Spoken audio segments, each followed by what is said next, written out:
નમસ્કાર દર્શક મિત્રો, અવર રાઇટ્સ ન્યૂઝમાં આપનું હાર્દિક સ્વાગત છે।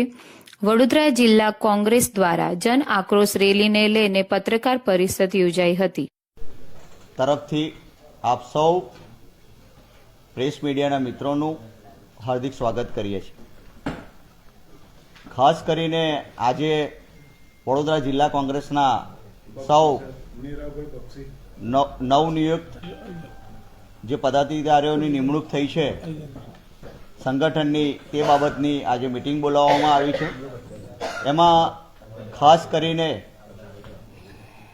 જન આક્રોશ યાત્રા જેવી રીતે સફળતાપૂર્વક સૌરાષ્ટ્રમાં ખેડૂતોના પ્રશ્નોને વાચા આપવાની સાથે સાથે હાલમાં ગુજરાતમાં જે રીતનું ભ્રષ્ટાચાર ચાલી રહ્યો છે, દારૂના મુદ્દાઓ ચાલી રહ્યા છે, તેવી જ રીતે સૌરાષ્ટ્રમાં જન આક્રોશ યાત્રા થઈ, સાથે ઉત્તર ગુજરાતની યાત્રા પણ આ 3 ડિસેમ્બરે પૂર્ણ થઈ છે।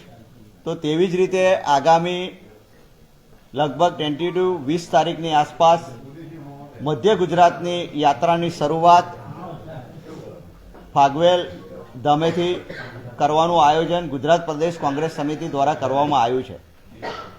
તે સંદર્ભે યાત્રા લગભગ જો 20મીએ શરૂ થાય તો 26-27 એમ 2 દિવસ વડોદરા જિલ્લા અને શહેરમાં આવવાની છે।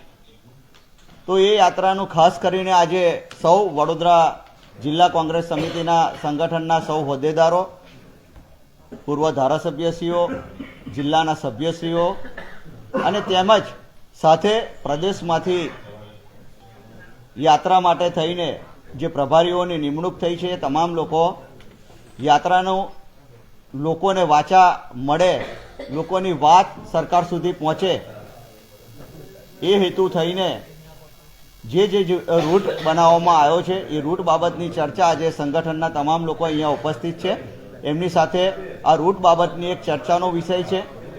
સાથે તેવી જ રીતે વડોદરા જિલ્લામાં ખરીદ વેચાણ સંઘમાં શ્રી મહેન્દ્રસિંહ, અમારા વાઘોડિયા તાલુકાના પૂર્વ કોંગ્રેસ સમિતિના પ્રમુખશ્રી, જેઓ સારા એવા મતોથી એમાં જીત્યા છે, તો આજે વડોદરા જિલ્લા કોંગ્રેસ સમિતિ તેઓનું સન્માન કરવાનો એક કાર્યક્રમ છે।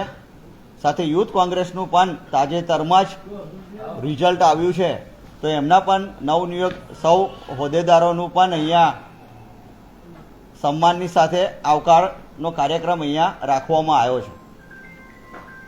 આજે તમામ સંગઠનના હોદ્દેદારો અને આગેવાનો સાથે આ બાબતે ચર્ચા કરીને જન આક્રોશ યાત્રા આપણે ત્યાં સાવલીથી શરૂ કરીને સાવલીમાં પ્રવેશશે।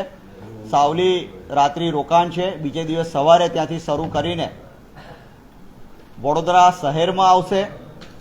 વડોદરા શહેર કરવામાં આવ્યા છે એ પોઈન્ટ મુજબ આગળ વધીને કરજણ તાલુકામાં પ્રવેશશે અને ત્યારબાદ ડભોઈ પહોંચશે અને ડભોઈ રાત્રિ રોકાણ છે અને ત્યારબાદ યાત્રા બીજા જિલ્લામાં એટલે કે આગળ છોટાઉદેપુર તરફ પ્રયાણ કરશે।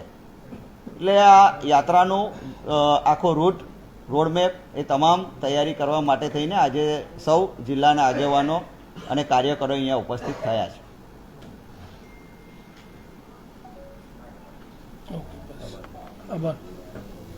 આપ સૌ મીડિયા મિત્રોનો ખૂબ ખૂબ આભાર।